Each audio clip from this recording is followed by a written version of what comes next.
Hi, my name is Irwin Singer. I was the co-chair of the NATO ASI on Fundamentals of Friction held in Braunlage, Germany 30 years ago. This is an interview with three prominent engineers in the tribology community at the time, Jim Greenwood, Duncan Dowson, and Ernie Rabinowicz. We talk about what engineers want to know about tribology. We also ask questions about how tribology has impacted industry and why, what's been learned by bringing scientists and engineers together at this meeting. In addition, we hear some interesting historical notes about Bowden and Tabor in the early days of Cambridge and scientists like Norbert Wiener, Albert Einstein, and Richard Feynman. So let's travel back 30 years in time and listen to the interview.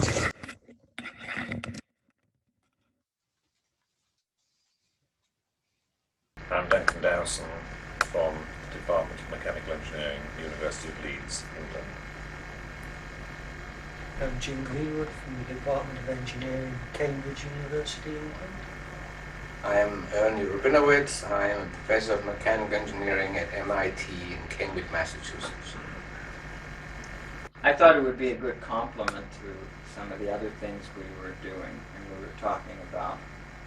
To think about all this education, all that the Institute provides in the way of trying to understand the fundamentals of friction, if we could actually reflect on what an engineer, engineering companies, engineering schools, which you represent, wants to get from all the scientists who are working on fundamentals of friction. I don't know very much about engineering, and I thought with your backgrounds it'd be a good idea to tap you to find out what we scientists who are working on this might be able to do for engineering.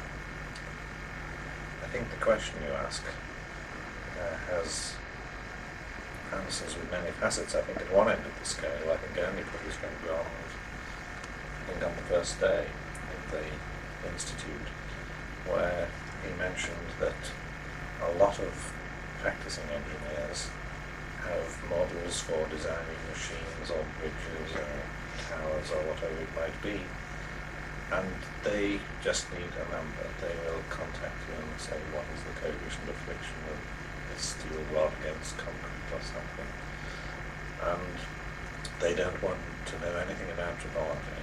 They don't want to know about the subject. They just need a number to go into a matrix of information that they need to design. So we, with all our reservations, we sometimes find our backs against the wall having to quote about that. However hard you protest, at least I find this happening. And I guess from what Ernie said, he finds the same. And really that is fair enough, I think, if you think about the vast amount of information that a design engineer has to use. So that's at one end of the scale. But I think in terms of advancing the subject in the longer term, and I think it's often decades rather than years, you have to rely in the engineering science end of the business on advances in understanding of fundamental processes of interactions with friction, where, and of course, in flow fluids. I think it's this end of the scale that we're hearing about during this ASI. Well, oh, sorry. I was going to say that it is disappointing how little industry cares about fundamental advances in our field. If you talk to a typical director of research of a company like RCA or Boeing or some big company, they'll tell you that they always have 2 or 3 people on their staff who are experts in fatigue, and 2 or 3 who know about corrosion, and 2 or 3 who know about I don't know, buckling, sort of fundamental engineering science kind of subjects. But they only have somebody looking into friction where if they happen to have a very severe problem, and then they tell the person, as soon as you've solved the problem, you can go back to corrosion or what have you. And it's very clear that they regard this as a second-class subject, not to be engaged in unless you've got a dire emergency. That's kind of disappointing. I was going to say something on the same lines. Do you remember the superb introduction to Mayo Hersey's book? You go into a mechanical engineering company as a consultant, and you have a vibration problem, and they bring in the technical director and 2 research scientists and so on. And you're going on a corrosion problem, and they bring in the chief metallurgist and a couple of technicians and what have you, and they have a real high-level conversation. And you have a lubrication problem, and they scratch their heads. Joe keeps the key to the oil. That's a wonderful story, and it's true. Well, is it true? I mean, it was true then. I suspect that for all the education on tribology that we've talked about, it's still just as true. I think it is. Well, it's not quite as true, but it's certainly true to this extent. I find that the people who run these research centers, they're always importing, outside scientists and engineers to interact with them. They'll go up to one of my friends who's in vibration and say, we want you to spend a couple of days looking over our operation to see how the vibrations work being done. And I must have, like, once in my life been invited to look over a company's tribological activities, to see if they're, of a good stature. And even that never came to fruition for very complicated reasons. Well, the reasons were easy.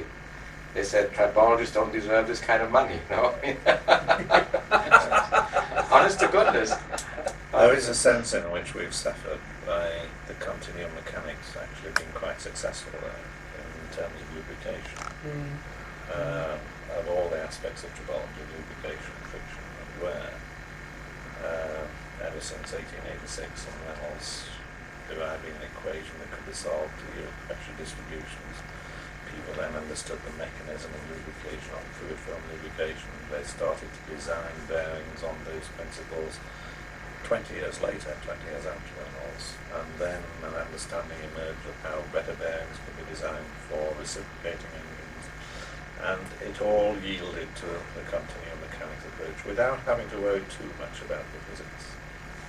Yes, boundary conditions, temperature rises, a bit of cavitation here and there. But there were things that engineers could handle in their normal analysis by and large. And there are now well-established design procedures, both in terms of hard copy, as it were, design books that you go through and you follow the procedure, and you know with reasonable confidence that what you come out with at the far end will work. Might be rather conservative, but it will work. And so, in that sense, I think the lubrication side of things has been very fortunate. Now, that has not been true, of course, of friction, but much less true of wear. In that it is not possible to sit down, because I don't think it's been possible. I haven't known how to do it. And initially say, yes, the coefficient of friction in this system is going to be 0.27. It's certainly discouraging how with our best effort we cannot do more than say 0.27 for everything. But Leonardo didn't get, it wasn't too far off the mark, Oh, as he you wasn't. said tonight. Incidentally, he had 0.25 and a quarter, and was it Alan Long who said that was wrong? Everything was 0.33. So I think 0.27 Well, is a good, that used to be good value. primitive man's approach to Poisson's ratio. There was people who said it was 0.25, and the people who thought it was going to be 0.3, supposedly for theoretical reasons, which of course they didn't understand. That's friction. friction. I think, having said all that, it may sound a bit contradictory, but I guess all three of us have found ourselves at various times posed with practical problems in the form of failures of bearings. Questions are asked as to why it is failing. And it's a very, very interesting detective work very often. But again, I think I often find that the problem is not what the customer thinks it is. And when they pose the question correctly initially, they will say this material is not adequate because it's wearing the weight of this bearing. They don't ask the question about the initial design and the environment and the actual conditions, or they've neglected vibrations, or they've forgotten that there's a dusty atmosphere. There's something that they've left out of the picture. But by and large, I think continuum mechanics has done a good job for the vast majority of bearing systems. Well, continuum mechanics is something that any engineer can understand. It's an equation, and you plug in numbers and you get a number out. That's not quite the case with friction and wear. And do you think that's the reason that we haven't engineerized, so to speak, friction and wear equations? And that if we did them, whether or not we understood them, people would take tribology more seriously? I think that if it could be done, that would be correct. I think people would use it in driving. They had confidence in the predictions. They would be very happy. But it has always been felt in both fields, I think, certainly in wear and certainly in friction, that you always have to carry out laboratory experiments and simulations and do Penrose tests and so forth, and measure the coefficient or the wear factor before you have enough data to design sensibly.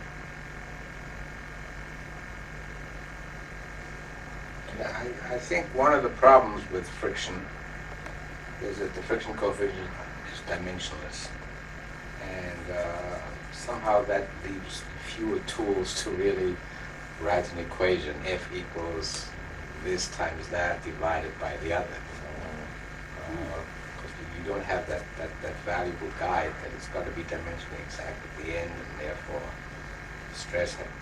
You can still do it in a way, but somehow it doesn't seem so powerful anymore when applied to something which is dimensionless. Well, of course, the idea of this conference has been talking about friction. But are we much interested in frictional engineering, as distinct from a lubricated contact? No, I think I mean, who really yes. runs the machines Well, service? Well, the answer would be the guys who put a vehicle on the moon. They would worry a lot about whether the machine was going to start after a lunar night, I guess. Yeah. But you're quite right. In everyday life on this planet, you combat friction through effective lubrication in 99.99% of the cases. Maybe, there's, when you get to dry contact, the problem is not usually friction, it's wear. In earth-moving machinery, agricultural machinery, or whatever it might be. Well, I don't know what your purpose was and what the purpose really was in planning this shindig.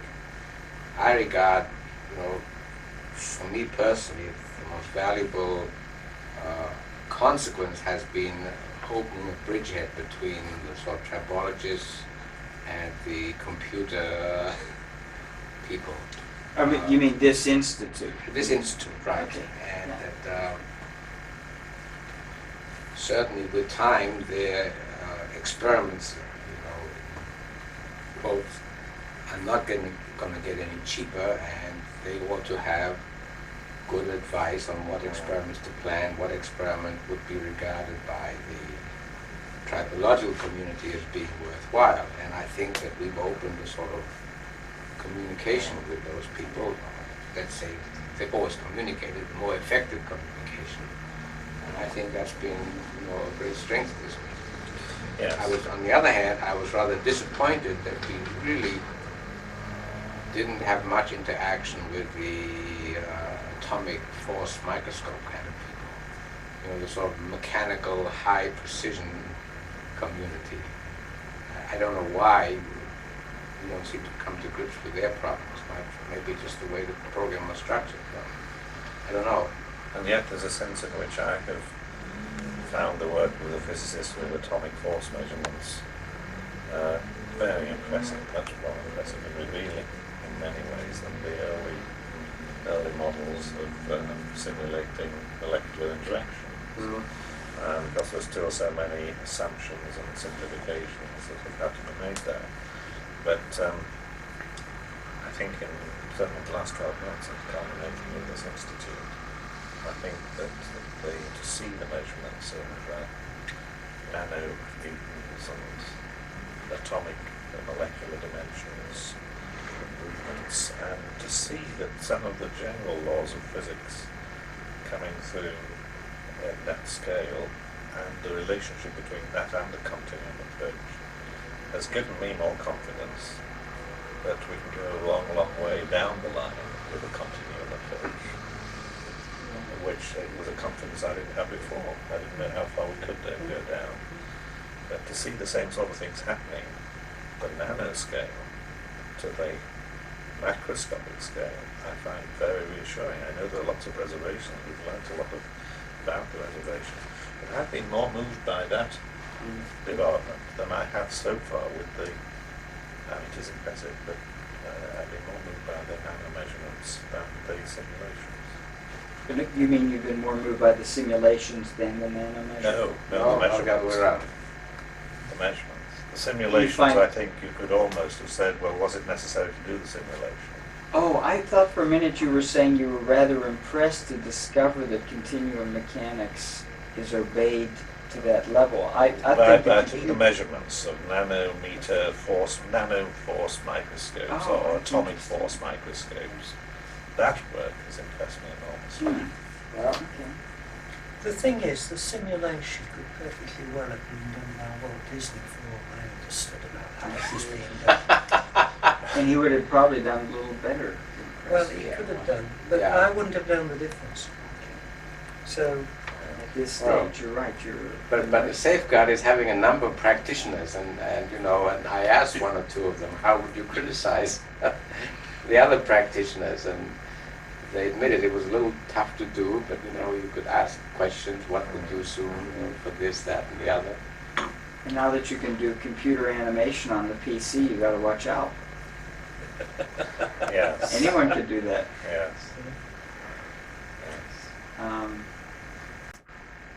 It was rather interesting to me, the rapid development in the engineering of atomic force microscopes starting about 5 years ago. You remember the early ones were those springs and crawlers, and Yes. they never worked well, and then all of a sudden they came along with the stacked plates, and there was a lot of thinking that went into that.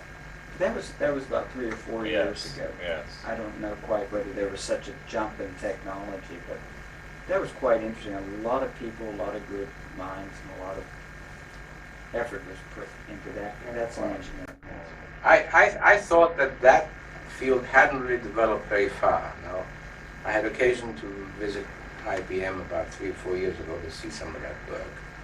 And that work was carried out by PhDs, they weren't putting a few janitors on that project. And they did startlingly well, but as I look back on that, I don't think they've done much in the 3 years intervening. They sort of, maybe they've been stymied by some obstacle. There were some very nice papers, I thought, on this theme at the Institute of Physics meeting in Stratford. That's where it really came home to me that there have been substantial developments. And some of it was bold to, this was Easter time, April, wasn't it? Yeah, 16th of April or something. Yes, this year, 24, that's right. And some of it bubbled through again in this institute. That way. It's impressive. The reason I put you, Jim, in charge of that session is I thought topography at that level would have been very interesting for you, and you'd be keen to kind of know, is this Walt Disney or is this real? But this whole question of surface roughness, which you've of course spent a lot of years on, is this even further away from engineering than friction is? I mean, you spent so much time working on these problems. I shouldn't say, I don't know actually how much time, but I assume you have over the years. Is this something that interests engineers? Surface roughness? I mean, in the way that lubrication specialists talk about lubrication?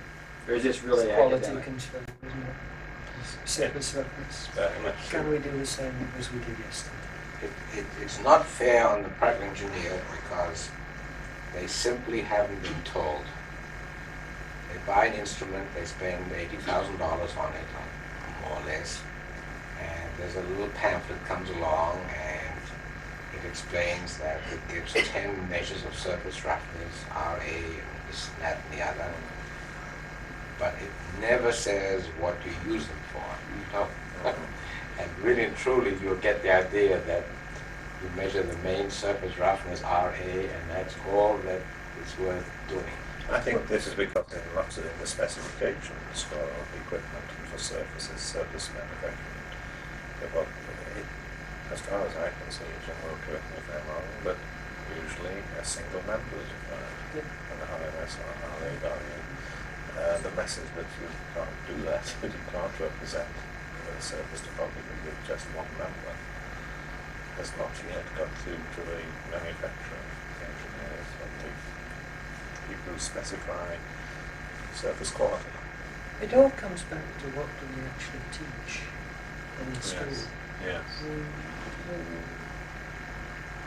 Does your design group, which I take it instructs some on the elements of design, know any more about tribology than it would have done if you'd never been invented? Have you ever managed to participate or even steer them? Well, I think a little bit of the message has come out, and we do involve through design teaching some tribology in addition to the undergraduate course on tribology, defining your option. And I think that has helped in relation to essentially our interpretation of the requirements of surfaces and our devices for bearings and gears and so forth is taught in the design course as well, in the design context. So I'd like to think a little bit of it has gone through. I did a survey once in the scientific way that I do surveys. I wait until there's a groaning board at some conference and ask everybody sitting at my table and then do the same thing 2 or 3 other days. How much education they had received on tribology as undergraduates of an engineering school. And the answer was about 0.02% of the total curriculum was instruction in tribology, which amounted to a 1-hour period in the whole 4-year program. I then went home and calculated the number for MIT. It was 0.02%. and you know, that's what we teach them. And then, you know, it seems that they don't know very much, that it's crucial, and of course it is. Well, you teach a course in tribology. Not a required course, it's a graduate course. Oh, it's a graduate course. Yeah. Right. The undergraduate teaching is basically, you know, on the average, one lab instructor giving them a 1-hour lecture on wear, including most things which aren't true, but I wasn't judging how correct the teaching was. The only thing they tell the kids that is true is that you don't want to slide aluminum on aluminum or steel on steel. You want to slide, you know, dissimilar materials. That may be the only thing that's true. But look, that's something. If you look at the engineering handbook, any number of them, they won't have Archard's equation in it, which is crucial to analyzing wear problems. They will give just sort of a bunch of ladies sort of talk, cast iron's a good material to use, and so is copper lead, and don't slide aluminum on aluminum because that's bad news. And there's no way a typical engineer can acquire knowledge in this field except if he happens to be sorted out into our area and gets involved with his local sectional tribology organization or something.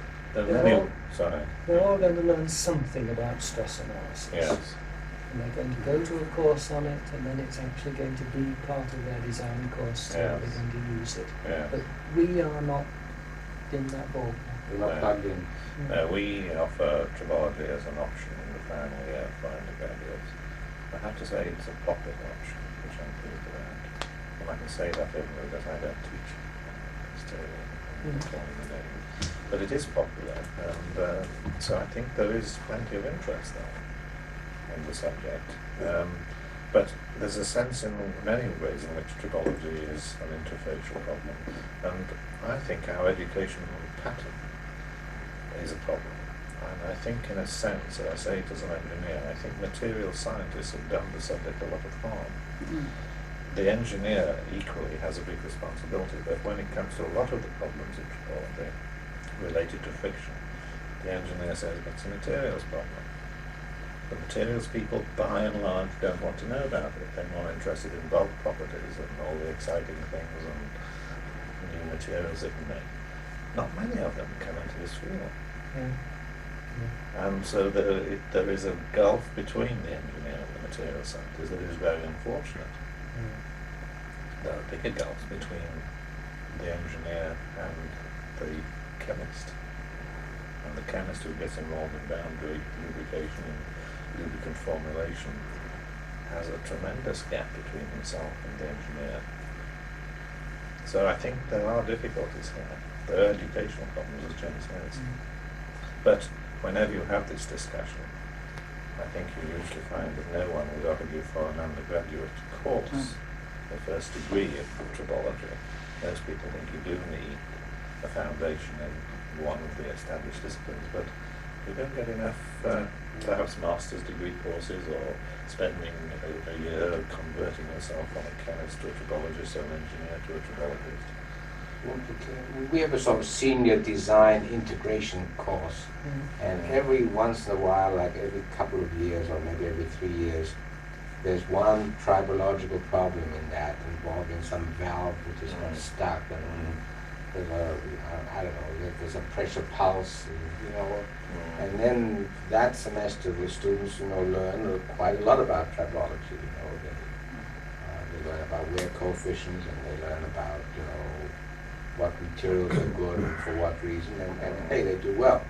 But that's not written into the curriculum. That's just a subject out of many that the instructors use as the basis for this course. It's not regarded as an essential topic, even on a 6-hour project basis.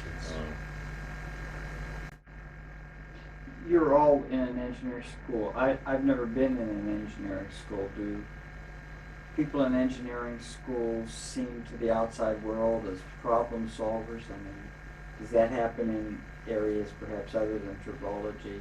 That is, they expect you to be able to solve the problem. Yes. Maybe that's the problem with, maybe in a science department or material science, you'd be looked on as, gee, you know an awful lot of things, as opposed to, gee, you can't solve my problem. Could be, yes. And there's a sense in which that is what engineering is about. Probably. You have to produce something that works. So maybe tribology shouldn't be in the engineering school because they don't behave like engineers. And I think the big difference is that very often the problems we have to solve as engineers, there's certainly no unique solution. There are a range of solutions. You have to optimize the final solution. And that optimization in practice is very often an economic one, rather than a technical. If there are different means of achieving a given objective, then the solutions to which one you take might not be the most elegant. The one you've done a lot of analysis on and you're quite proud of and you think it's a great system. But if it costs $2 more than the alternative, it's out. Well, the traditional way to lay out a city is to choose the streets and build some grand palatial buildings, and then a few years afterwards start digging up to put in some sewers and some services. And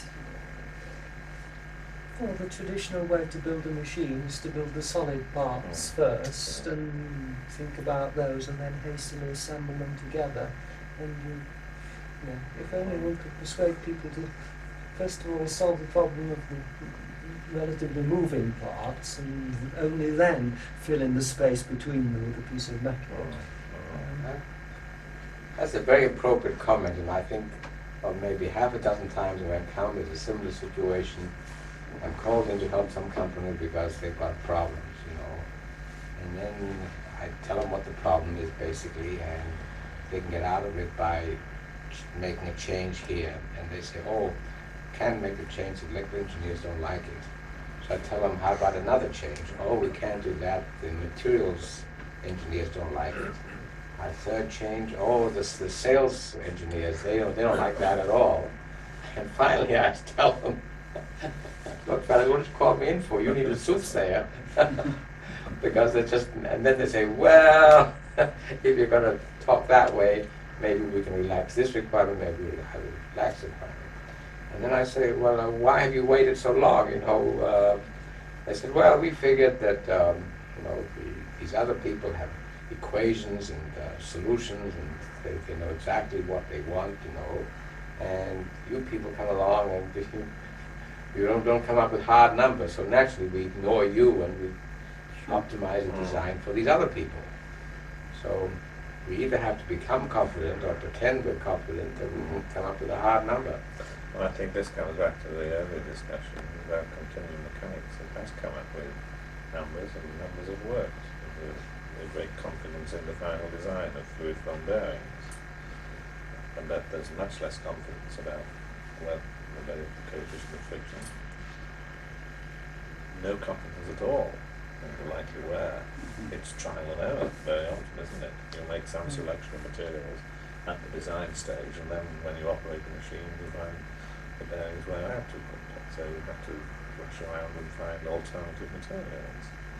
That's how it develops, I'm afraid. Without digressing too much, are there other fellow travelers in your department who are under the same situation besides tribologists? Maybe if I thought about those, I could be a little more detached from it. What other areas of engineering? Well, in strict engineering, I'm not sure that there are so many. You could start talking about a corrosion aspect of more of materials. Funny to say that, because that's the name that comes to my mind. Yes, but that I would think of more That as sounds so materials. important, yeah. It's a little more material, but it's very light, for one thing, in dealing with surface properties. It's very analogous to.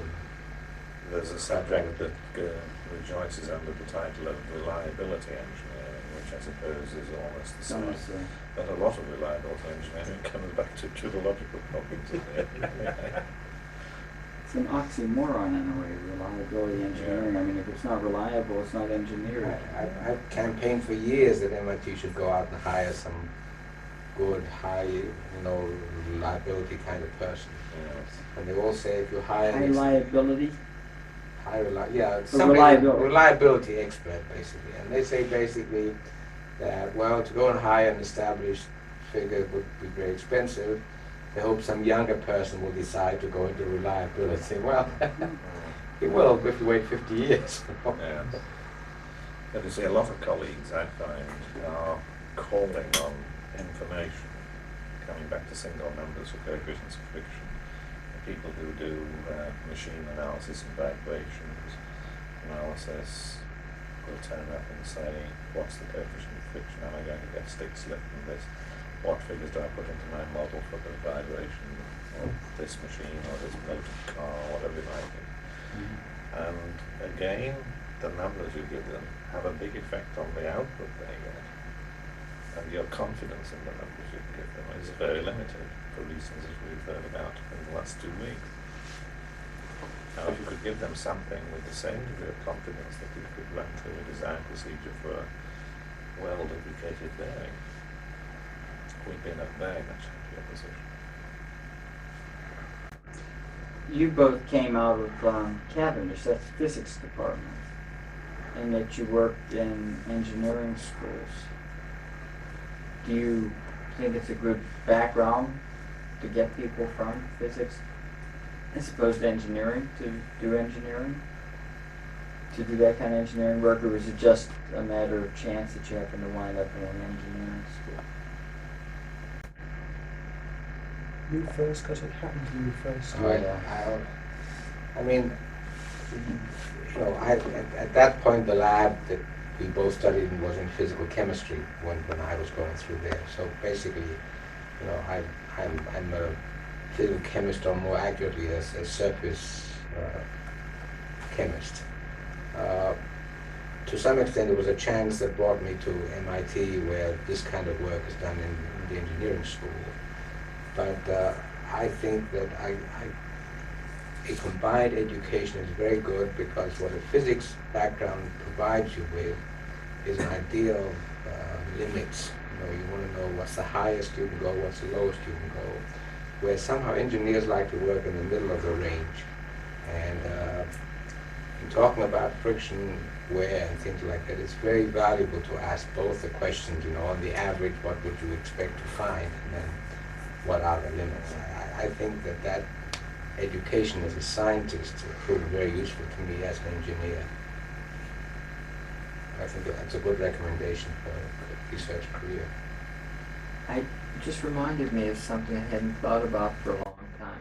I was going through some files, the tribology files in our department, Zisman, ever since Zisman opened, the tribology department at NRL. And these were very old papers. I mean, they were already turning colors, and they were from MIT. And it had to do with, the subject was polishing of metals, metallography. And it was a Professor Wulff, W-U-L-F-F. John Wulff, yes. I don't know whether it has, is he the Wulff plot man? Or is I don't that something think so. else? But it was a reprint from, it was not published in a journal, it was just under an MIT auspices. It was 1944, I believe. And he's talking about doing cross sections of round or braided, then polished, etc. So he goes through all the details and has sketches. And he gets to the end, and in the acknowledgement he says, I want to thank the person who did this work, the summer student, an undergraduate by the name of R.D. Feynman. And I was thinking, gee, that sounds suspiciously like R.P. Feynman. But no, there it was, R.D. Feynman.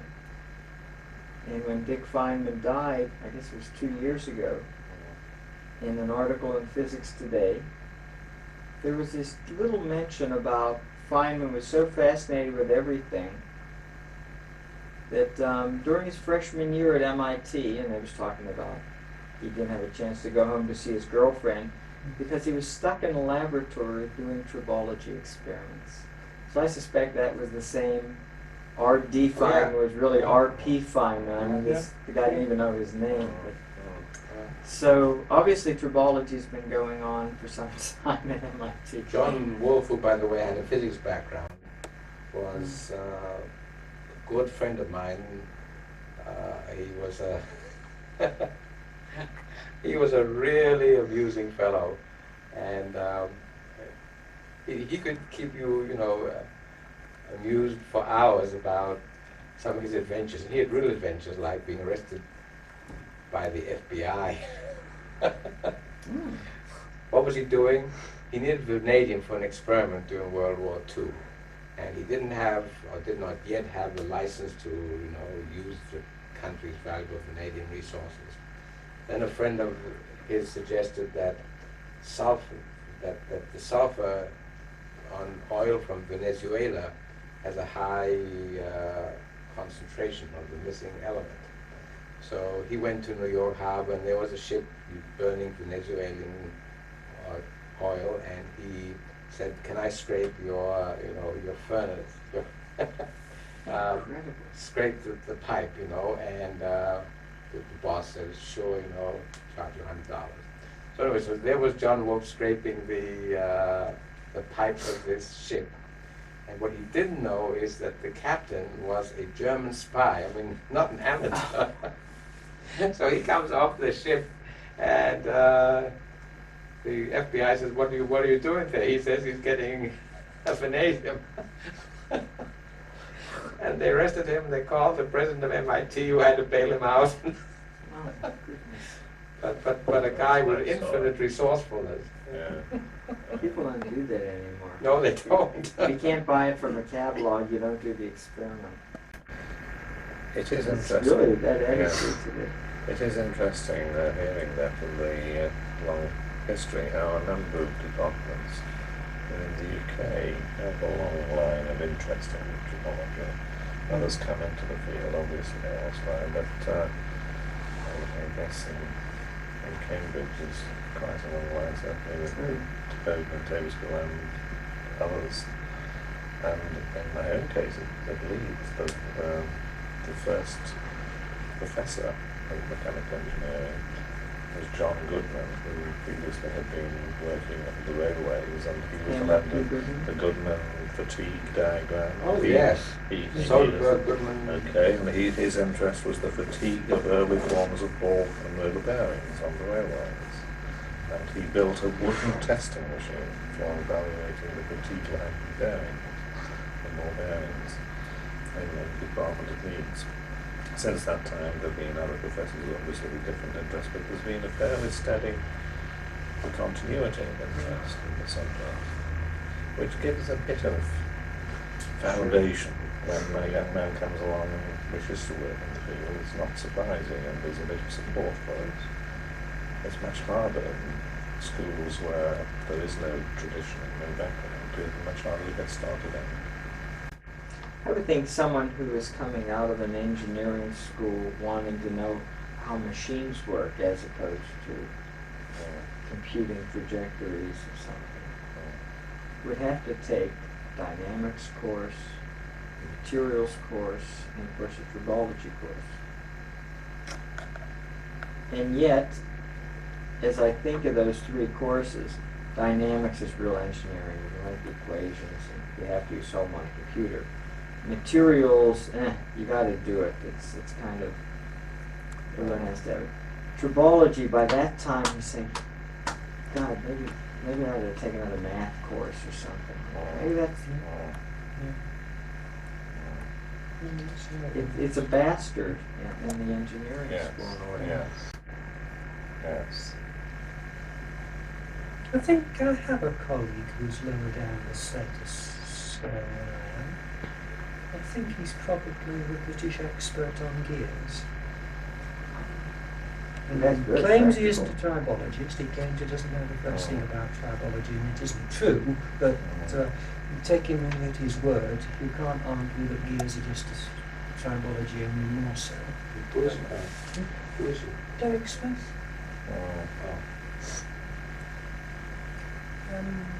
I Sounds think to me. that's even more mechanical. I sat in on your 3 lectures on gears when I was in Cambridge, and that was all design. I mean, my recollection is you made a point that if you get your radii wrong, and there were several sets of radii, it ain't going to work. And if there's a lot of design that goes into it, I mean, it may be a gear, and it may have to know the contact stresses and the materials failure.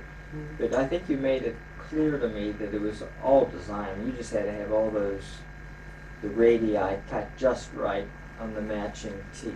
So in that sense, I see that as really engineering, that you make a point of how precision you have to have these things to make them work. It doesn't work. So I can see that's not what tribology is to me. Of course, I'm simplifying. I agree. No, we're going back to this question of are there other bits of engineering which are looked on with even less favour? But aside from the lubricants, there's nothing in tribology that I can think of that demands an equation. Well, you can have fun with surface temperatures if you're in the mood. Oh, you can. That's right. But then someone will come along and tell you you're doing a thermal conductivity problem. You can get it out of Crank's book on mathematics of diffusion. Well, if you know the junction size, yeah. No, you're right. There's a lot of modeling. But therein lies the problem, doesn't it? Can or is friction ever going to yield that sort of basis? Are we going to be able to produce something in the form of an analysis which will enable us to anticipate the friction in a system not yet built? That's the areas I try to stick with in my research, as opposed to solving the old problem, so to speak. Why does TCP work? Yes. Why does ZDTP better than ZDTP, which are interesting surface science. I like to head towards those problems that presumably you've got to do the tribology. The STI program I work with as an example. If you want the kind of pointing and tracking accuracy in some of these gyro bearings. And it's got operating space and you can't take it in for lubrication every 6 months. There's nothing there that works now. And that leaves you with a lot of possibilities to do research where there is no research. It's not the kind of forefront stuff that I think Ernie told me really turns him on. We haven't heard anything about that, have we? Micro machines, or hardly anything. But there's a second area where I think that tribologists can really make headway at this present time. Because I think to some extent, everything we've been talking about, cars, railroads, we've come in at 100 years after people have figured out how to do it and try to improve it. But micro machines and space lubrication, lightweight, long life, there's no experience for a lot of that. And yeah, you can use the old technology, but it's probably not right. So maybe addressing the issues, and you may want to say something about these micro machines. To me, I don't know whether they'll ever be a major industry. They have the potential. But there's certainly major tribology problems. I mean, after all, if you're going to make something that's clean silicon sliding against clean silicon in a vacuum, you know they're going to have to call in a tribologist someday.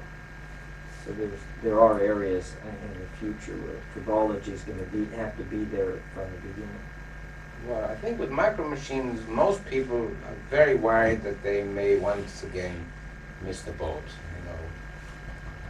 In the last, 25, 40 years, there's so many things that people guess wrong on.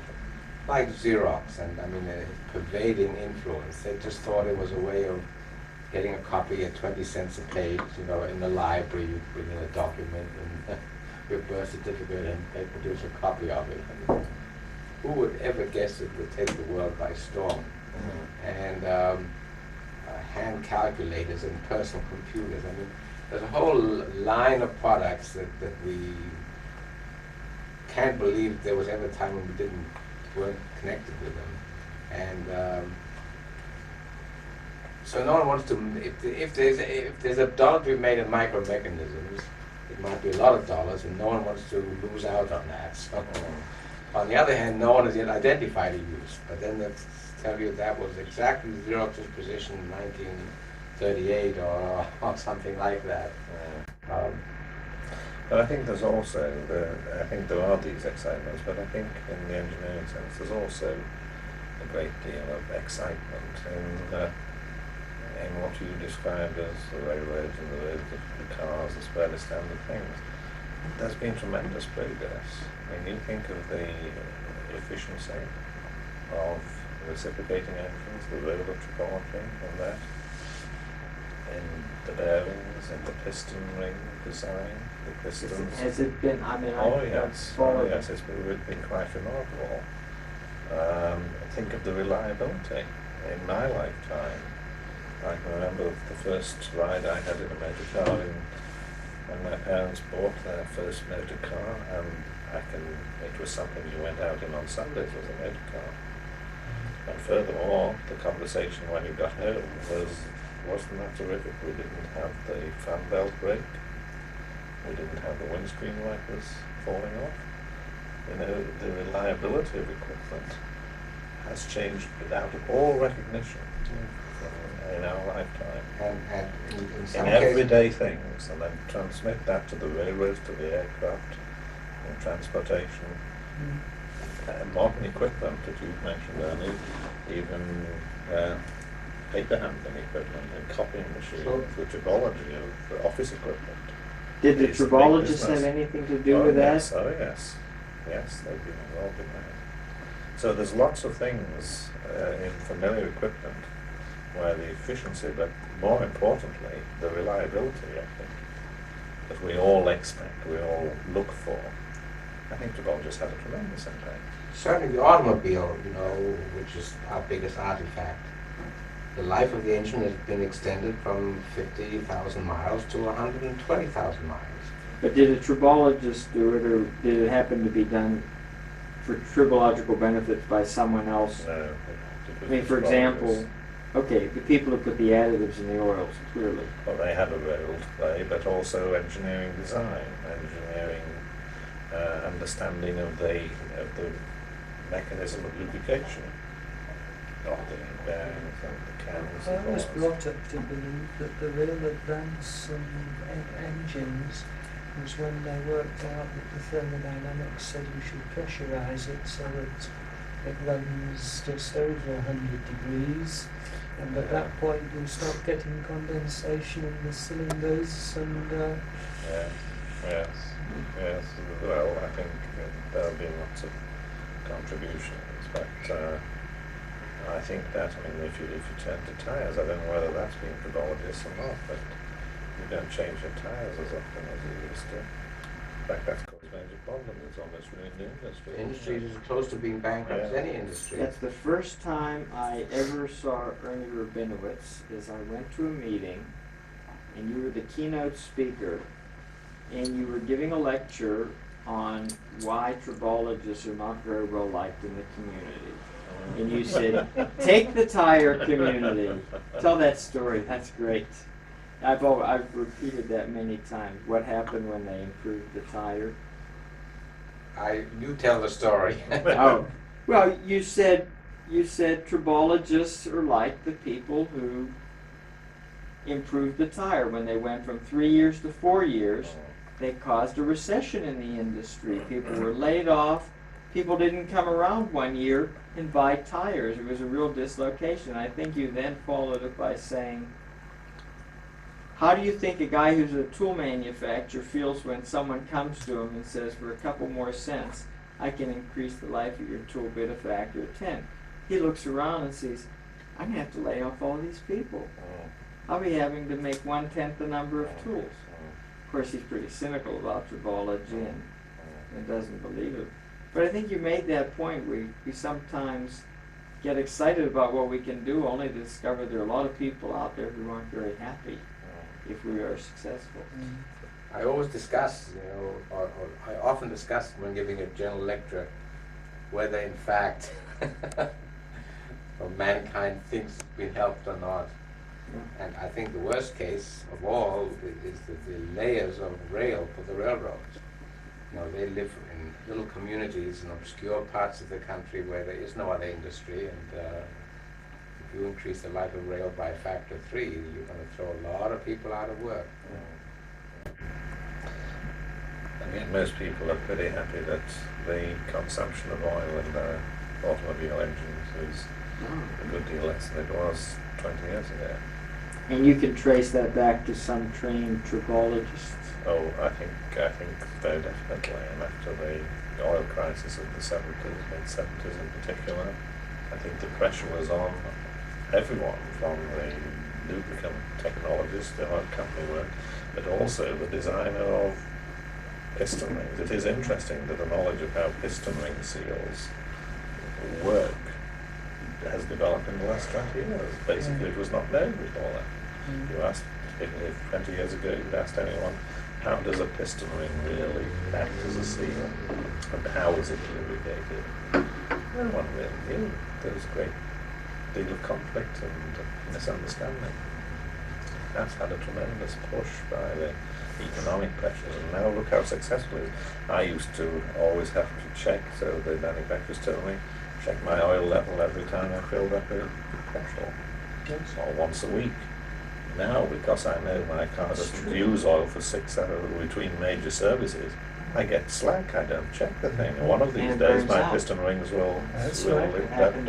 Yes, I've become too confident in the reliability of this system. I never thought about the sealing, but you're right. When my first car back in '58 Chevy, certainly had problems. I mean, I think if the engine lasted 30,000, 40,000 miles, we would have been very happy. But we certainly burned a lot of oil. Yes. That change was produced by using a chemical known as zinc dithiodiophosphate ester. Yeah. That one molecule introduced into lubricating oil, I think first as an anti-corrosion agent, and proved to be stellarly, spectacularly successful in Really? extending the life of the It engine. was corrosion that Yeah. was introduced. You know, there's a lot of sulfuric acid formed Yeah. during combustion, so Yeah. corrosion, anti-corrosion measures are a big thing. Yeah. And somebody, nobody knows who, by the way, as far as I know. No one's taken the credit or the blame for it. I guess the oil companies are ashamed that the thing was around for about 20 years before they started to notice how good it was.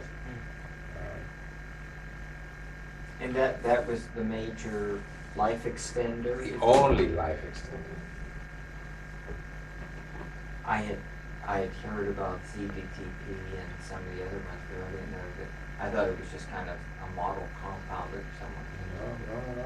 it really worked. Piston cylinders. So you would, I guess I'm not surprised that a chemical treatment like that would have, might have worked. Is that a tribologist who's doing that, or is that? Let's get back to the. Where are the people who we're talking about today, who are at this meeting, who are doing calculations or AFM? Where are they going to be able to fit in the scheme of things for the engineers, or is it going to be they teach someone who teaches someone who teaches someone, and it may rub off on? Or are we, because we're on the verge of potential new technologies that may not be in air, maybe in vacuum, maybe are we really training people who might be able to make major contributions directly to engineering? As we started at the beginning, no one regards a strong activity in tribology as a must. Look at your organization. Sisman got all the support he needed as long as he was around and wanted it. When he died, did he retire? I don't know. Sisman died a few years ago, Yeah, finally, but of Alzheimer's. There was nobody felt a commitment to continue tribology work at that level, And the same is true of any organization. If the corrosion guy retires or some other activities that I've named, there's a push, we got to replace him. Let me see, shall we approach university? Shall we, go and find out in other ways? In tribology, look at Cambridge. I don't know what the present situation is. But the general attitude is, just close the lab when Bowden and Tabor retire. And maybe someday we'll start up again, but what difference does it make? Maybe in academia that makes sense. After all, you go for the stellar individuals and not the discipline. I mean, I would think that that's more. Yes, there is an argument academics. for that. Well, I don't think anybody out of Bowden Tabor's lab ever got a job in the physics department. That's interesting. It was not as Well, it wasn't physics, you see. physics, right? That's right. They got there accidentally. Yes. Of course, did Tabor come out of Bowden's lab, or did Yes. So there's one guy who Tabor, did. well, no, you see, for years, Tabor had no position in the university. It was an ADR, an Yeah. external fund. Oh, like a research assistant. Well, superior research assistant, but no official university post. I mean, for many, many years. This is pre-48, I assume. Well, yeah, I mean, Tabor got his post in probably 1957. All What that was his time. dissertation? 1939. Something like that. You mean all that time he had no position at Cambridge, Cavendish? If he'd been in any other subject.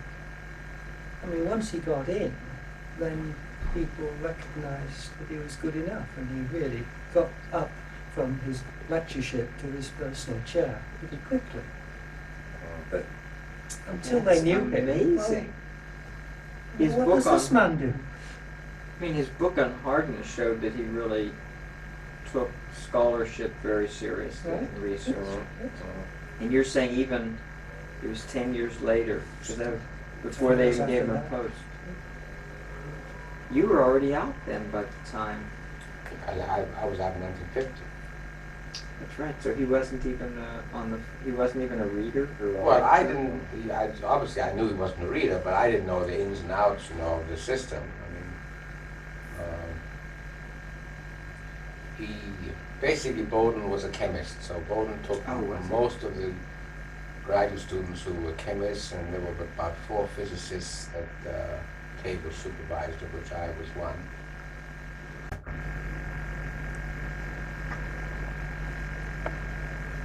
I think coming back to your question, I think it will be a long time. I think that there is a long time before the sort of concepts that we've been talking about here feed themselves into engineering, teaching, and practice. And it has to come through that route, I think, through education. It has to appear in the textbooks and the courses that engineers read and take, so that they are as confident about that as they are of Newton's laws and the laws of thermodynamics. And until they can feel sufficiently confident to put that information into the design teaching, and Jim raised the question of design teaching. Design teaching is absolutely fundamental to engineering education. And it's a difficult thing to teach, and I don't think I'm quite sure how to teach it. We all have different ideas, and we change our ideas. It's a very difficult and interesting process, is teaching design. But until the information is not just in the engineering science textbooks, but incorporated into design teaching, I don't think you're going to see the impact on manufacturing engineering. And that's a generation. We do, for the first time, have our young people going into universities as professors of tribology, basically. And, that's a new development. You mean they're called professors of tribology? Well, no, I don't care what they're called, but they're known that they were there, to teach and research in tribology. There's about 4 of our young people in the last couple of years who graduated from us and have got jobs as... Bruce Kramer? Bruce Kramer was a little earlier, but sure, count him in. He was like a decade ago. Konvopoulos is one. Then we have 2 Koreans in Ohio State. What is the guy's name? Well, but... they went as tribologists. They went as tribologists, right? They're going to make their mark as tribologists. That's never happened before. But, that's not a very large number.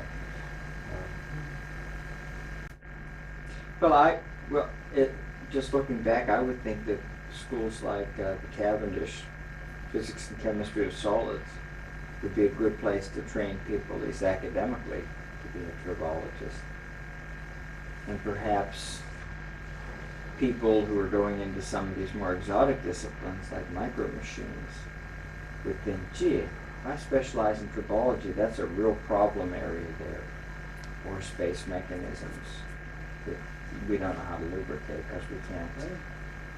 Then they would say, your point is well taken, that there's some real advances in what I would call everyday heat 'em and beat 'em metallurgy type of things that have made vast improvement. I mean, every time I think of this Xerox machine in our office, it's not a Xerox machine, it's a Canon copier. Yes. Yeah. Of course, the computer has made it very smart, but it still has to chug things along at high speed and hot and things like that. So someone had to work on that. But I don't think that, how do you stimulate people to do that until after they're out? I can see stimulating them to getting into micro machines and vacuum technologies somehow. I think one of the things that does interest engineering students is the precision end of the scale. I think they are interested in Jim's subject of surface roughness. They're fascinated by this business of producing excellent surface finish. It's a mystery to them as to how can this be done and what is it all about. There's that sort of excitement. The other end of the scale, if you talk about the film thicknesses on flying heads and hard disks, that captures their interest. What is this lubrication mechanism? And I think it's things like that you've got to get over to them. The human joints business fascinates them at that. So I think you've got to choose illustrations like this, but they are Once interested. you're motivated, you can see the advantage of knowing that you're wrong. But you know, one of the problems is that they will always go, or not always, it's silly, but they will often go where they perceive the pay will be the largest. You know, let's just I'll put in generally support. I once had a freshman that I was advising, and he came to me, and he, you know, did sort of the initial interview, and he wanted to be some obscure thing. What's that thing that Norbert Wiener was? Cybernetics. What? Cybernetics. He wanted to be a cyberneticist. And I asked him if he knew what the term meant, and he had a sort of vague definition. Why do you want to be a cyberneticist? He just read an article in Reader's Digest that cybernetics is going to take over, and that cyberneticists are projected to make like $5 a month more than other engineers by the year 2000. And for that, he was going to become a cyberneticist. An occupation, by the way, that we don't teach or prepare people for. Norbert Wiener, Richard Weiner or Wiener? Wiener. Reminds me, one day, and I can't remember when it was, I happened to be wandering through the halls of MIT. And there's some marvelous halls in MIT. And I came across, I guess, his old door, and there was that little collection of letters that he had written to his sister. And there's a wonderful, Cavendish has this kind of thing about it, walking through the Cavendish, the old letters and things. It said he was on a train, and he was going, and I'm not going to get this exactly right, but he was in his early 20s, and he was a young student, and he'd gone to Germany to learn something. And he was on a train, and he was kind of working on his papers, and just come from a meeting, and he was going from Switzerland to Germany. And this man came and sat down next to him and asked him what he was doing, and he basically said he was doing some esoteric math, and the man was very interested, and they began to talk, and all of a sudden he realized he was talking with Albert Einstein. And he said, he said Einstein was very humble and very interesting. He said 2 hours later they became very good friends, and later they corresponded. Now that doesn't happen today. And I'm thinking, you read about this in the guy's own handwriting. He's writing his sister. He said, you may have heard about him. His name is Albert Einstein. And that's lovely to come across a piece of history like that in the engineering I school. want to tell you, I have a score in playing chess against Norbert Wiener, Ernie 400, Norbert Wiener 0. He loved to play chess, and he was so short-sighted, he always used the piece nearest his nose, which sometimes was the right piece to move, but not necessarily. He didn't mind, he took it very cheerfully. He just loved to play around, after lunch at the faculty club. Anyway, MIT is a fun place in that respect. Who else? There's another building there, Edgerton. Outside of Edgerton. Yes, that's still there. Those He pictures. died about a year ago. No, I didn't know that. Those nice pictures. And it's actually, universities can be nice. I understand from talking to people, they aren't the way they're supposed to be. And maybe the system made them that way. Maybe there's too much of maybe everyone needs too much money to do the kind of research that everyone else is doing. And it's not as much fun. Philosophers and engineers don't sit around as they do at Cambridge. That is true. More so at Cambridge because you have the system. But was it any different in the old days, or does it just look different from in the Well, Murfreesboro. when I was there, you know, the big talk was that because of the war and the war years and the years after the war years, there were other priorities. And that you couldn't expect the Cambridge of the 1920s and 30s to be reproduced. And certainly when I saw those television things, Bride had revisited by Oxford, of course. I mean, it took a big effort to equate that with what I was used to at Cambridge in the late 1940s. But there were sort of reminiscences of a past glory. I mean, the way everybody in the store would call you sir, and you could run up a bill of any size, whatever, and they would feel confident that somehow, somewhere they would get their money back. I mean, those features were still there. And obviously luxurious eating and the quality of the food, and that was no more. But your story about meeting Einstein on the train is interesting. It doesn't seem to happen quite like that these days, does it? In spite of all the opportunities for travel and conferences. But it affects also the style of writing. I remember, was it Lord Rayleigh's article on surface tension, which starts off with a sentence something like, the other day I was having a cup of tea with Calvin, and then he went on to say he'd spilled some liquid into the saucer, and they started to wonder why the cup didn't rattle around and shake as much when there was liquid there. And then he went on to write about surface energy. Now if you submit a paper today, and you started off by saying, the other evening I was having a drink with you in Greenwood, you get it back from the referee saying, too long to have paragraph 1 or something. So we're losing something in terms of communication, which I think was rather nice and personal. That's true. Although, Although, even if the referee doesn't do it, the house style doesn't allow That's art or right. something of that nature. Yes, you see, well, the editor may not. the editor,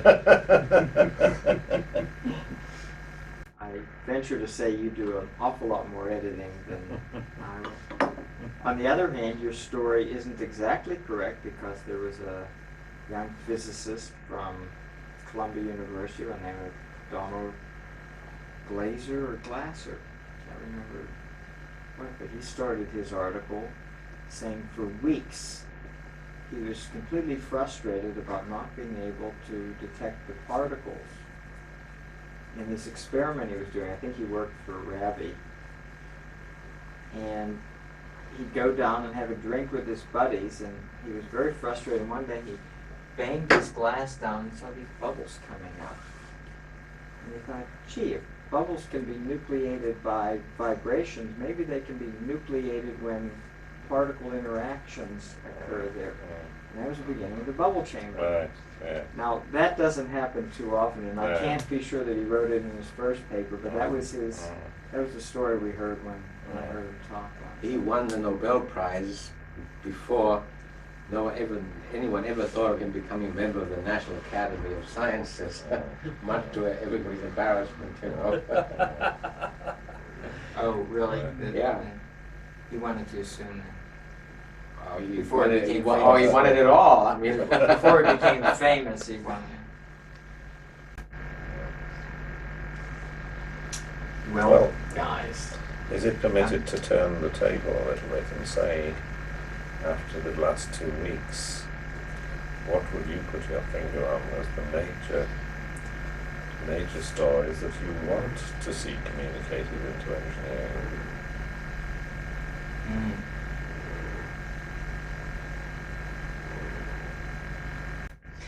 I feel very far from the engineering community. I've never had an engineering course. I'm befuddled by the fact that I haven't.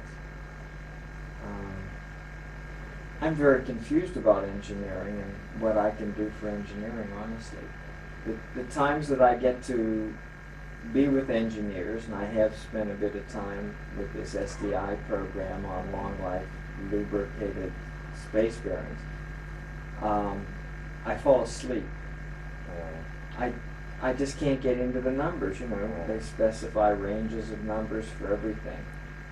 And I work with some very good engineers whom I think really understand the science as far as I've taken it as well as I do. I just feel very uncomfortable, so I'm not sure I can answer that question. Well, let me expand it a little bit then. Let me say, ask in relation to a general understanding of friction. What are the major things that have hit you in the last 2 years?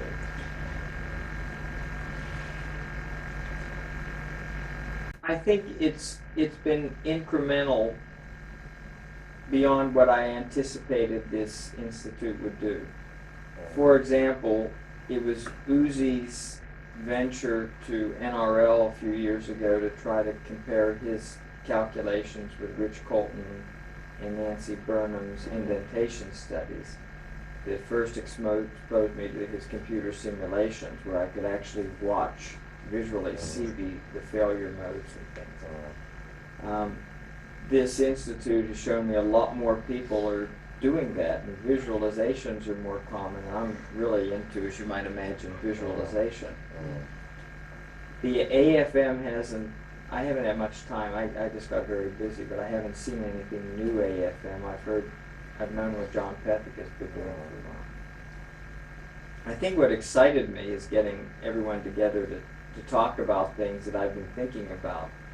I mean, I think you and Ken are probably worn out from talking to so many people about so many problems, and I think a lot of other people have been very much involved in that.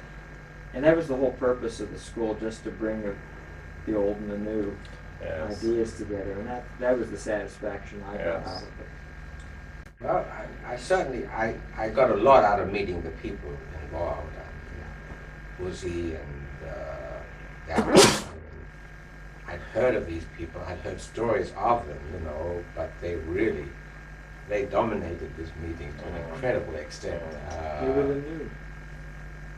And, you know, I thought that sort of, I'd heard about them both. There was a little bit of a flavor. If I don't do it, it isn't any good. But that didn't match their behavior at all. I mean, there was that kind of a person at all.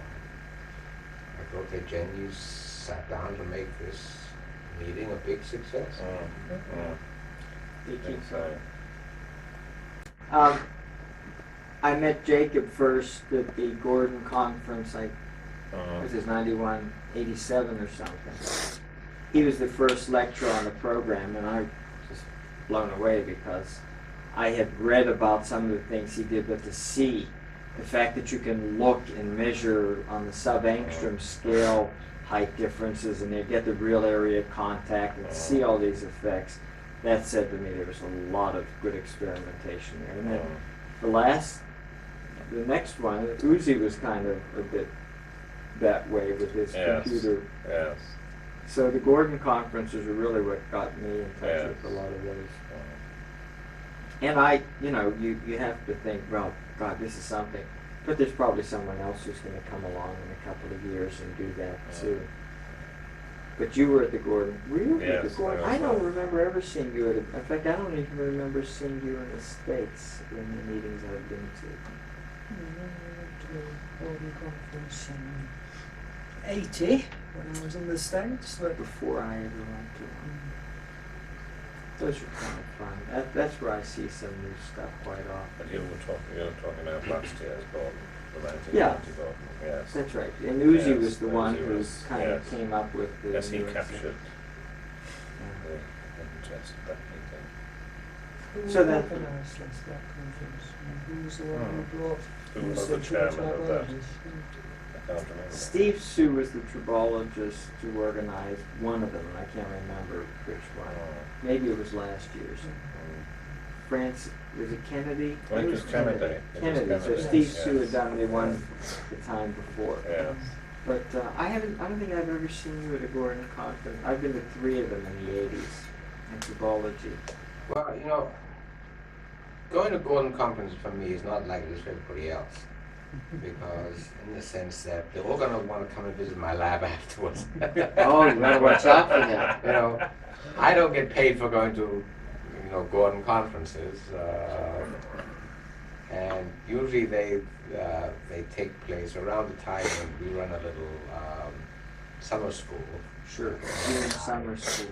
That's right. And I've been to a couple of them, like in the 60s and maybe early 70s.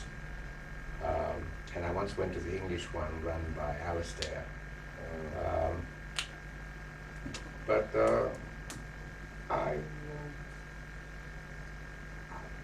I guess one thing that bothered me a little bit was the speakers from, one meeting to the other seemed to have the same title for their talk, which seems surprising in something that's supposed to be at the forefront of new knowledge kind of seminars. That's a complaint. And of course, the other complaint is there are too many tribology meetings. Well, now every country that's just been liberated is going to have its own tribology meeting. It isn't the Chinese, it's the Hungarians. It's not the Hungarians, it's the Egyptians. I mean, the calendar is filling up for next year. Where you, let's see, you said you're about to retire. Well, in a That couple means of you can years. get busy. Yeah, in a couple of years. Have you ever thought of starting a business, or you? Not for me. No, Too many headaches. Oh, it is. It is. You. I have enough headaches at night when I go to sleep. I don't want to have headaches for 23 or 37 or 411 other people who are however big my company would grow. Well, if you had a business and you were selling friction coefficients, you wouldn't say it's not 0.27 and an hour later say it's 0.27. You'd say right off the bat it's 0.27, and can I show you an item that'll give you 0.35? Well, That's the other way to go. He's trying to I'm talk just you kidding, into it. just kidding. but technically I retired, No, I didn't know that. Oh yeah, this was my normal retirement age, July the 1st, 1991. But thanks to Senator Claude Pepper of Florida, They can't get it's illegal to discriminate against people on the grounds that they're too old. That's true. Not in England. But that's to 65, isn't it? 67. That's the, you can go until 67. But you could retire at 65. Yeah, if I want the pension, I couldn't. You'd have to go to 67 to get your full pension. But for 40 years, you've got to join the university system very early. If you're going to get 40 years in by 65, what will you do? Yeah, 40 years to retire? to get full pension. You'd have to have 40 years service to get full How about your military people? Can they retire like ours after 20 years with pension. Yes, Okay, the so police just- force. just university people? Yeah. No, it's not so much that. It's that the universities got locked onto the civil service system. People join the civil service at 22, so it's easy to get 40 years in. But not the university. Well, So what are you going to do now that you're not retired? Well, I'm not sorry that I'm not retired. I am going to try and finish my book, especially since everybody else seems to be writing a book. Well, Jaga Fisher. Hutchins. is Charlie writing a book? No, but he said after this meeting he finally got an idea for a book. Yes. I need a lot more than an idea for a book. But it's all right. Ian Hutchins? He's Or is it your whom did you say is writing the Yeah, book? Ian Hutchins, in yeah. Cambridge. Yeah. Yeah, I believe so. Oh, he's writing a book. Is it? What, on a roast of Somebody wine? told me here that he's Yes, I writing a heard book. he was writing a book. John Williams is writing What's he Yes. writing on? Tribology. Oh, well, Are you writing version number 2 of your book? Or yes. What my brother calls son of friction wear Son of- material. Well, let me see. Your book came out when? 66? 65. 65. That is a long time. Israel Shvili's already got a second edition of his book Yeah, out. well, I'm sure he does. I imagine it must be very hard to revise a book because either you look back and say, God, I was naive, or you have to rewrite, do a whole new book or something like Well, of course, sometimes you say you're naive. It's surprising how many little mistakes, got through all the proofreading. I was aghast. Yes. I mean, nothing very serious, but I proofread that thing But Half a proofreading is dozen very times. difficult, isn't it? Someone I else find did it difficult even a long time after I've written the article. You may write a paper and you submit it and it goes through the refereeing process and a year later it's published. And you read it when published and still don't spot the typography because you're reading, even after a year, what you remember What did you you say? thought you'd said, Wow. not what you'd actually written.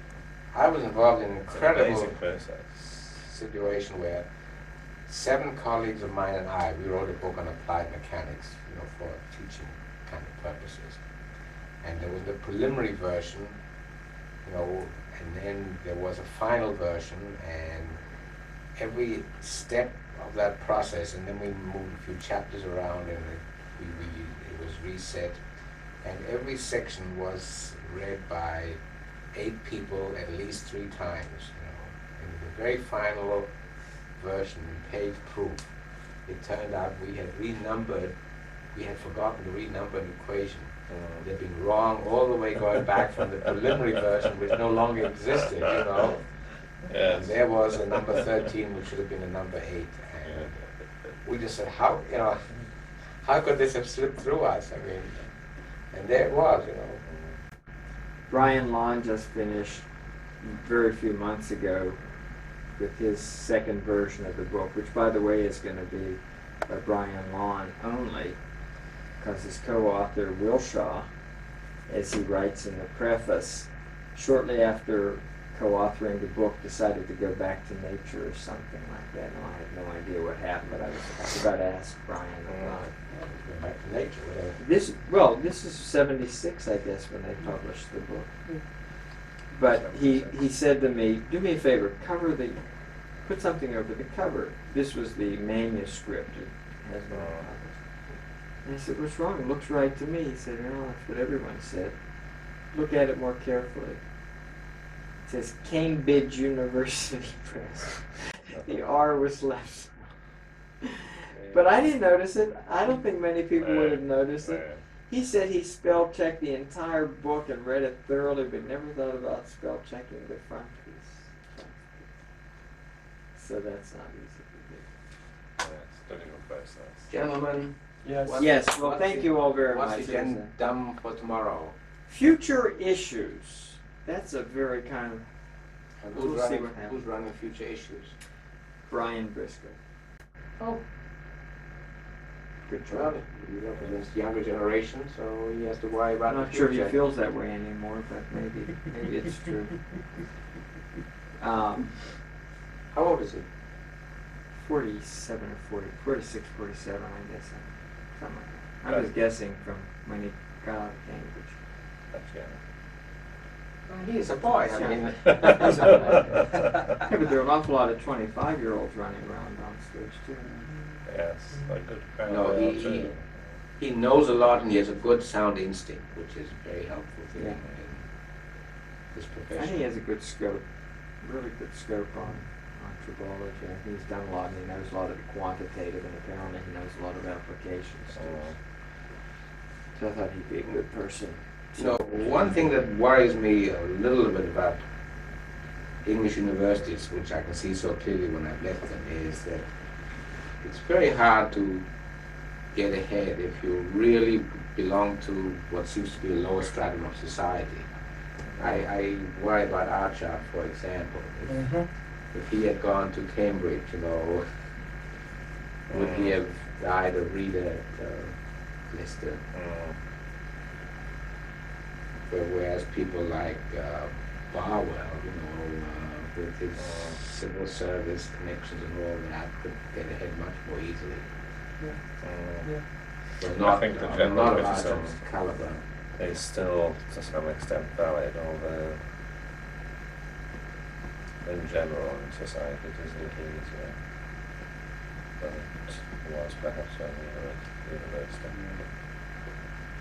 Is it? I don't know anything about that. What are you talking about? You mean if you come from a lower class background, you can't get into the research field, or you just can't get into the university? Or is this something you're talking about? No, that you can't get ahead, whatever that implies, I mean. And it's it's right through society, I think. It's through the schools, and in general, of course, we have a very selective turn of mind. A small proportion only of students go forward to higher education. Those who are accepted into universities are by and large expected to graduate. I mean, if you, I don't know what you have at Cambridge, but if we have a fallout rate of 7–10%, that should be the maximum. We certainly don't need more than 10%, maybe we could do less than that. Whereas 3 year? 3 years, yes. Whereas I visited at Easter time, I went to Italy, to the University of Pisa to give some lectures. And there they have open entry basically after school examinations. At the end of the first year, at least 50% drop out. At the end of 5 years, which is the normal time for graduation in engineering, they're down to less than 20% of the intake. And the average time to graduate in engineering is 7.6 years, I think, goes to. That's a fairly high degree of education, I assume, after that. It's not like our undergraduate degree, or like your 3 years worth, I suspect. No, I think it's big. Well, I don't know what. I mean, the basic period is 5 years. Well, Jonathan went to school for a year in England. I wasn't very impressed with the system. I didn't like the idea that a 14-year-old pretty well knows whether he's going to make it or not. I think it's too early to feel the pressure that you're good enough to go on to your A-levels or not, because that's pretty sad. But then again, he also was there when they had the strikes in '85, and no one did anything for the students. Yeah, so that it was a very particularly bad time, bad. wasn't it? But the Yes. just your 3 year after A-levels, of course, Cambridge, you get some very bright people, and they could probably handle it. It seems that's too short for an undergraduate education. It's focused, I grant you, but 3 years as an undergraduate and then 3 years to get a PhD seems too short to me. I don't know. Yes, I think A-levels are pretty high And standard. I mean, A-levels frighten me. 24. I think A-levels are They very are. high standard. They are. Certainly. But contrast that to many other European countries where the graduate students are on to their 30. Whereas at Cambridge or Leeds, you get someone who gets his PhD at 24 or 25 and is expected to know as much as someone who's been around until 30. It happens, of course. Yes. Yes, of course, schooling in Europe starts a year later than in the UK.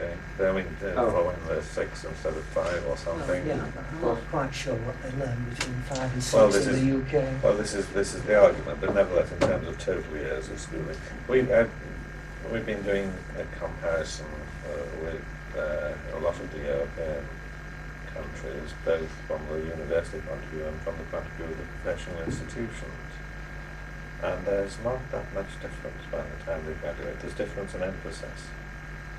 But there's not that much difference between a British graduate in engineering and those on the continent. Even though those on the continent are 4 years old. That's right. Right. Well, they're not It's hard 4 to years believe. older by and large, but it's nearer to than 4. But let me step back a little bit. We in the United States, every year, we are plagued by some organization that sends out a memo. They've studied all the high school students in the world, and those in Omsk, the USSR, have the highest total or score, and the United States students are the lowest, you know. And then the leading articles in the papers, how can we expect to compete with Omsk or Tomsk when our students do more poorly? But those guys from Omsk or Tomsk are never heard of again. Whereas our incompetent students, you know, they join universities, they win prizes, and they amount to something in the world. Yes. And I mean, how can you reconcile those statements? I don't know. I can never figure it out. honestly, I can't figure it out. I mean, you get both sides of the story. Maybe it's the reporting that must be wrong or something. I just don't see how you can try to compare students in one country with students in another country. Now, I know when I was trying to teach in the States, I could never set an exam that my students could pass by American standards. You know, I said, I don't know, it didn't seem to me that it was that sort of exam, but of course I just set a Cambridge-style exam, and some people got good marks, like 70%, but since they regarded anything less than 90 as a fail mark, they were a bit sick until I said I was quite pleased with them. Did you ever come across my colleague Egon Irwin? I don't know if you ever heard of him. He was a big star at Cambridge in the physics department, and then he went to MIT. And he believed in very high standards, and he attended his first doctoral qualifying exam meeting, and one of my students at Kingsbury came up, and Irwin says, yes, I'm impressed with Mr. Kingsbury.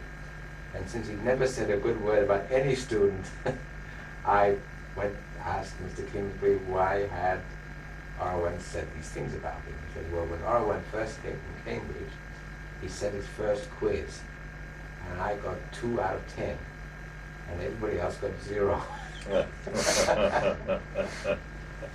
Which was the basis for the statement that he was impressed by him. Yes.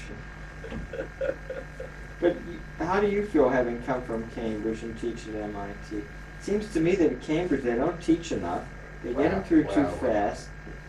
For a good student, there's nothing better than the Cambridge system.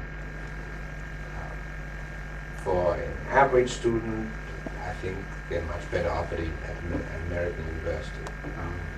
We keep tabs on them. And you give them a chance to keep learning. Yeah, and to be tested, and then to be able to say, well, I can start to forget that a little bit because I've been tested. Yeah. But I think, for the best. For the best, Cambridge system is unexpectedly effective.